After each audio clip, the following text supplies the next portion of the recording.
We're headed out to the big muddy Badlands. We're sort of traveling through them right now. We're gonna hike around the east block of Grasslands National Park. My pal Jordan, who knows a bit about the Grasslands, decided to come along with. For what looks like a desert, it's a pretty interesting ecosystem. Sunflowers, butterflies, which are almost impossible to get video of, cacti, and more, though it's being threatened by invasive species like crested wheatgrass. Every once in a while, too, the east block looks like the surface of Mars. We found it. We found the tree. Right there. The colors of the place are second only to its scale. That's our car over there. Maybe our eyes were playing tricks, but the primordial landscape seemed to have a lot going on. It looks almost identical to a horse laying down on its side. You got the head at the far end there. Its legs out there in front, with little hills running down. Geez, you were in the west block too? Is it anything quite like this? Oh, it's very similar to this, except that it's more like a big valley running through it. There's 70 Mile Butte, which you can hike through, which is just gorgeous.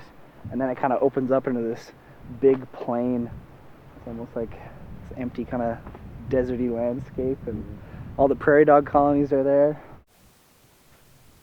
I'm trying to decide if that looks like a spider or a lobster. And Jordan's scream might mean he thinks it's a spider. It's gonna eat you! Ah! It's coming right at us! Yelling like a goon scared a buck that had been hiding near us, and we just watched as it ran and ran and ran across the grasslands.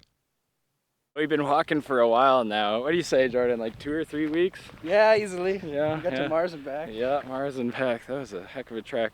And we know we're close now because we found the tree again.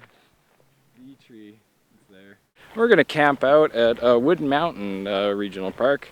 It should be interesting. Though we did find out that you could stay at the new facilities in the park. The next day we checked out Castle Butte. Besides the many cute animals on the way there's a lot of history to pick up on. Turns out that back in the day, caves in the area were home to gangs of alcohol smuggling outlaws, and to this day, you can get tours of the places they used to call home, well, at least until they took off again. Castle Butte is another place that just throws off your sense of perspective. It's about 200 feet tall, and when you make it to the top, you get some of the most amazing views of what I think is South Saskatchewan's best-kept secret, the Big Muddy Badlands. Now the fun part's how we get down. Now we pretty much made it, and we're going to head back to Regina. Had some awesome times out here, learned a bit about the history of the area, and I'm considering maybe going on into the outlaw business myself. I hope you enjoyed my last trip as the Saskatchewanderer. It's been a great summer, and thanks for coming along for the ride.